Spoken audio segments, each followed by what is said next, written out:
சாந்தி. இன்றைய முரளி 4/2024.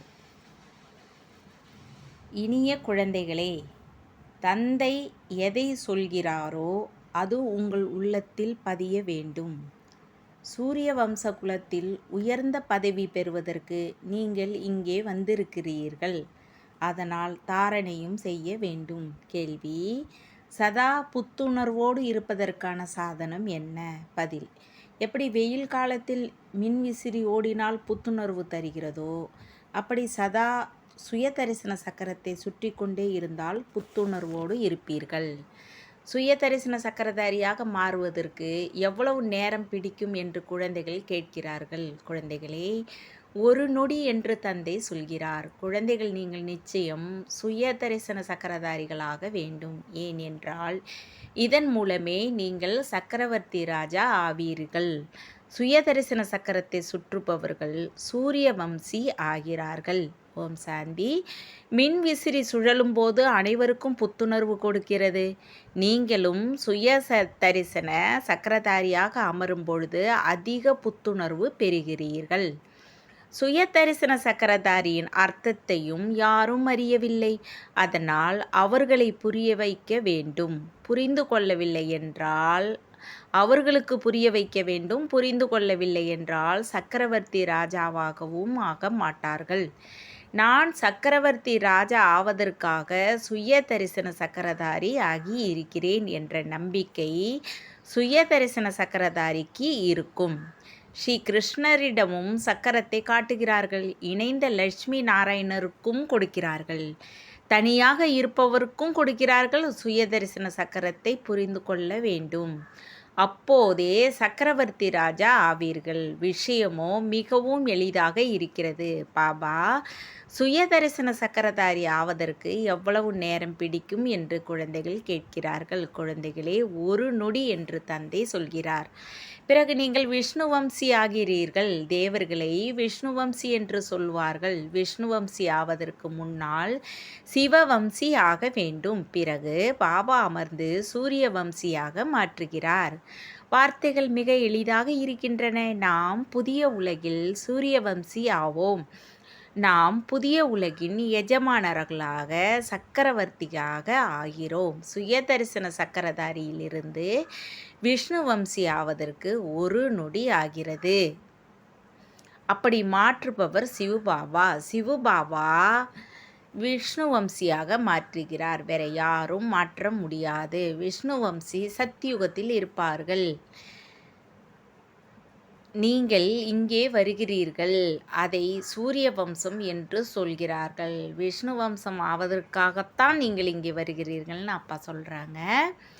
ஞான சூரிய வம்சம் என்ற வார்த்தை மிக நன்றாக இருக்கிறது. விஷ்ணு சத்தியுக எஜமானராக இருந்தார். அதில் லட்சுமி நாராயணர் இருவரும் இருக்கிறார்கள். லட்சுமி நாராயணராக மாறுவதற்கு, விஷ்ணு வம்சியாக மாறுவதற்கு இங்கே குழந்தைகள் வருகிறார்கள்.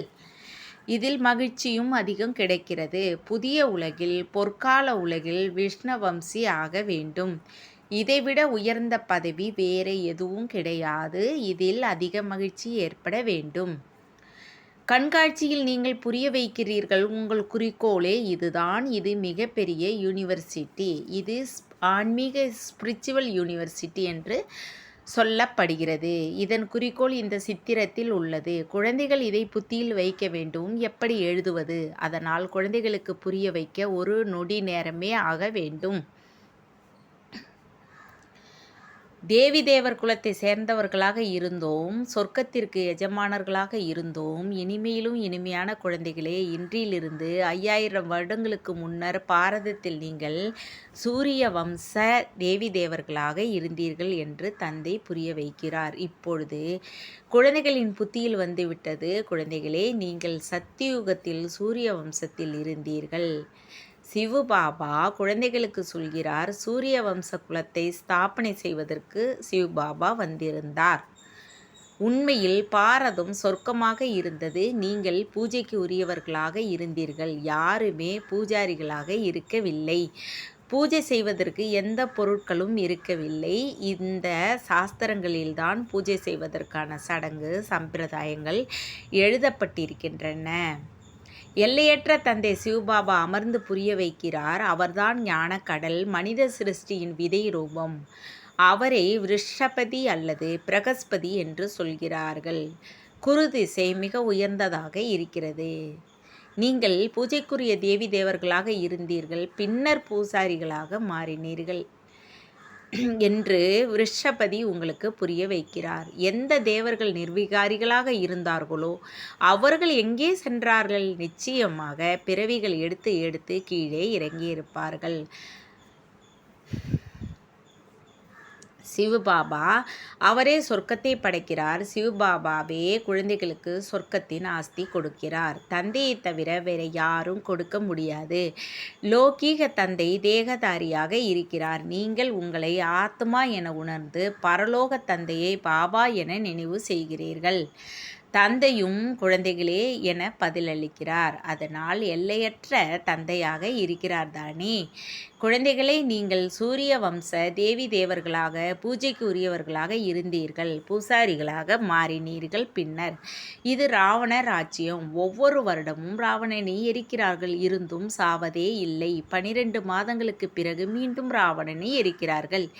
இதிலிருந்து தான் ராவண சம்பிரதாயத்தை சேர்ந்தவர்கள் என்பதை நிரூபித்து காட்டுகிறார்கள். ராவண ராஜ்யம் என்றால் 5 விகாரங்களின் ராஜ்யம் நிலையாக இருக்கிறது. சத்தியுகத்தில் எல்லோரும் உயர்ந்தவர்களாக இருந்தார்கள். இப்பொழுது கலியுகம் பழைய கீழான உலகமாக இருக்கிறது. இந்த சக்கரம் சுற்றி கொண்டே இருக்கிறது. இப்பொழுது நீங்கள் பிரஜா பிதா பிரம்மா வம்சிகள் சங்கம யுகத்தில் அமர்ந்திருக்கிறீர்கள். நாம் பிராமணர்கள் என்பது உங்கள் புத்தியில் இருக்கிறது. இப்பொழுது சூத்திர குலத்தை சேர்ந்தவர்கள் இல்லை. இந்த நேரத்தில் அசுர ராஜ்யமே இருக்கிறது. துக்கத்தை போக்கி சுகத்தை கொடுப்பவரே என்று தந்தையை சொல்கிறார்கள். இப்பொழுது சுகம் எங்கே இருக்கிறது? சத்தியுகத்தில். துக்கம் எங்கே இருக்கிறது? கலியுகத்தில். சிவபாபா துக்கத்தை போக்கி சுகத்தை கொடுப்பவராக இருக்கிறார். அவர் ஆஸ்தியும் கொடுக்கிறார். சத்தியுகத்தை சுகதாமம் என்று சொல்கிறார்கள். அங்கே துக்கத்தின் அடையாளம் இல்லை. உங்கள் ஆயுளும் நிலமாக இருக்கும்.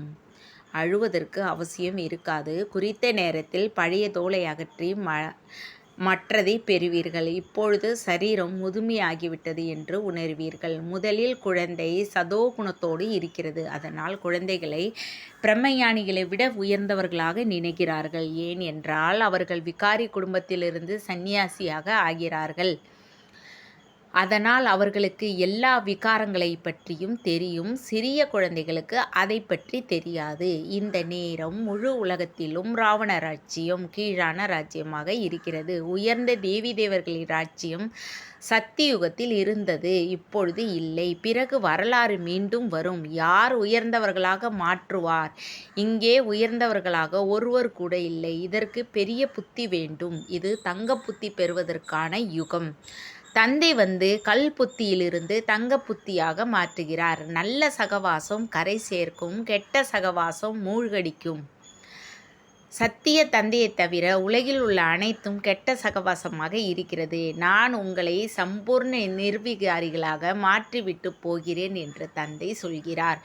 பிறகு சம்பூர்ண விகாரிகளாக மாற்றுவது யார்? எங்களுக்கு என்ன தெரியும் என்று சொல்கிறார்கள்.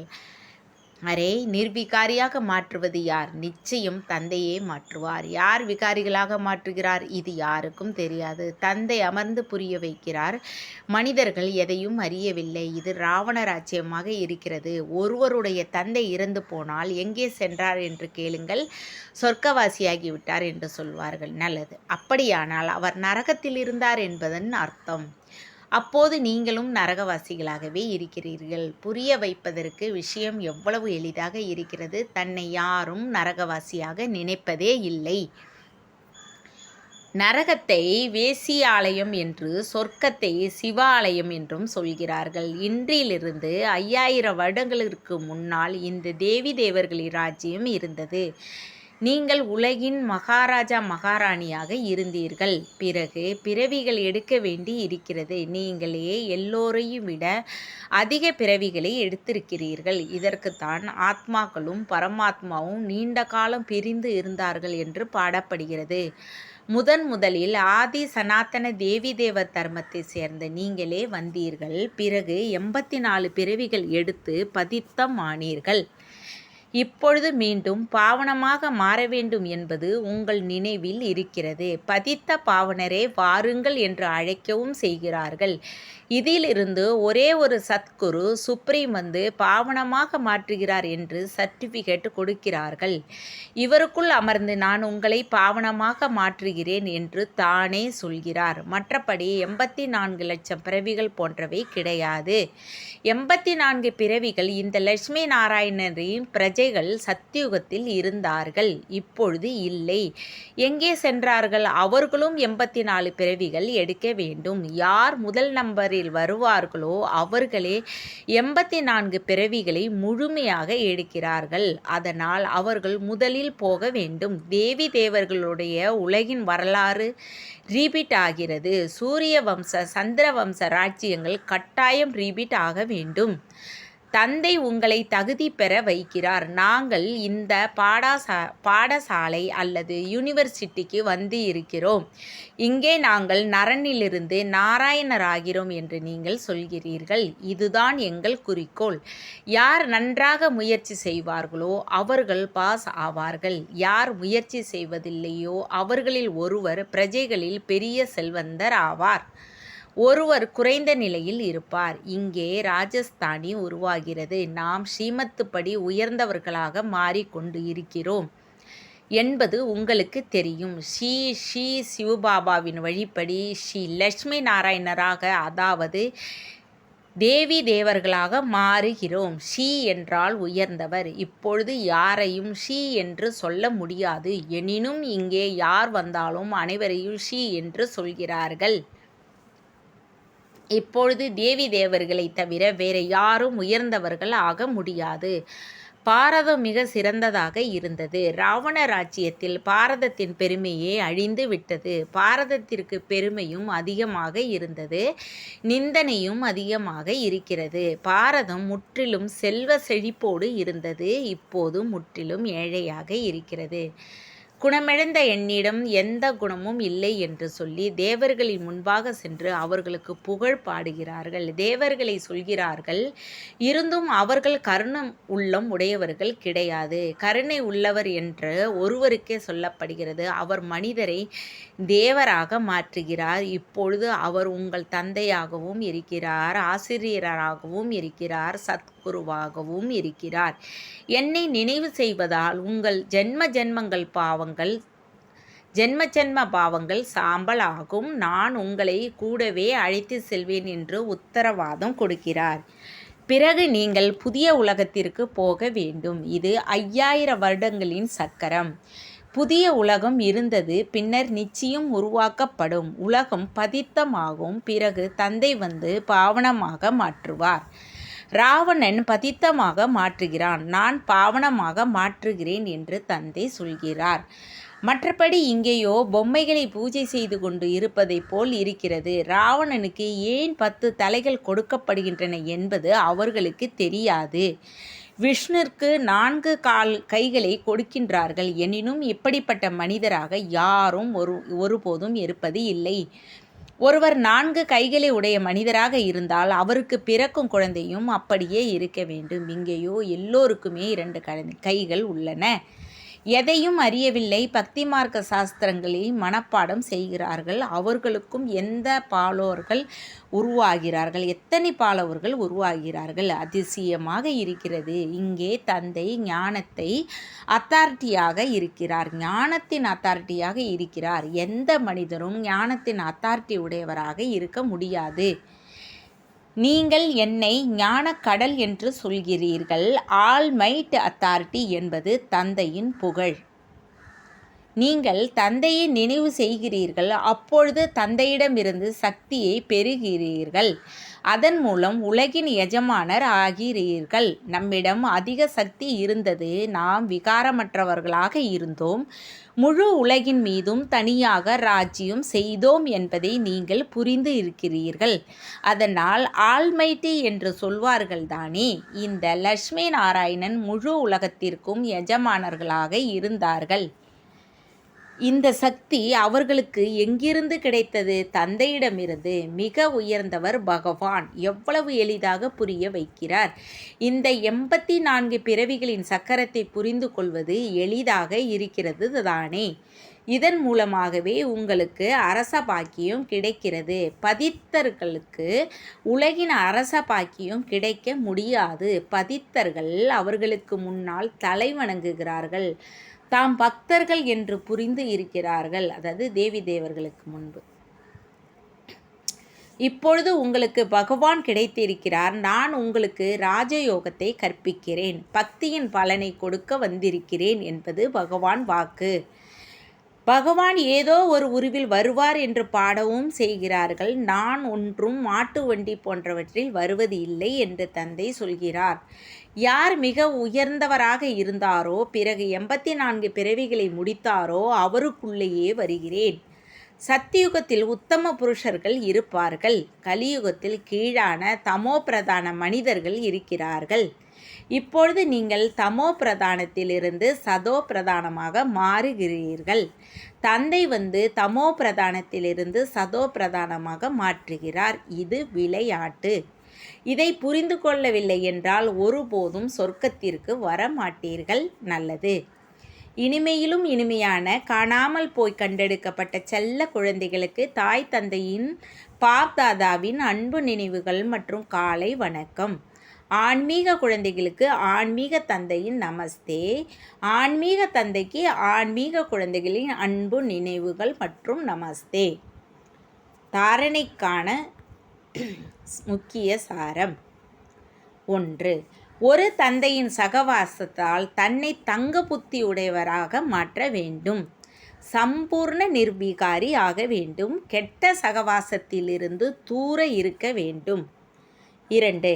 நாம் சுய தரிசன சக்கரதாரியிலிருந்து புதிய உலக எஜமானர்களாக சக்கரவர்த்திகளாக ஆகிறோம் என்ற மகிழ்ச்சியில் சதா இருக்க வேண்டும். நம்மை ஞான சூரிய வம்சிகளாக மாற்ற சிவபாபா வந்திருக்கிறார். இதுவே நமது லட்சியம். வரதானம். தடைகளை மனமகிழ்ச்சி தரும் விளையாட்டு என உணர்ந்து கடந்து செல்லும் தடையற்ற வெற்றியாளர் ஆகுக. தடை வருவது நல்ல விஷயம். ஆனால் தடை தோல்விகளை தரக்கூடாது. உங்களை உறுதியாக்கவே தடைகள் வருகின்றன.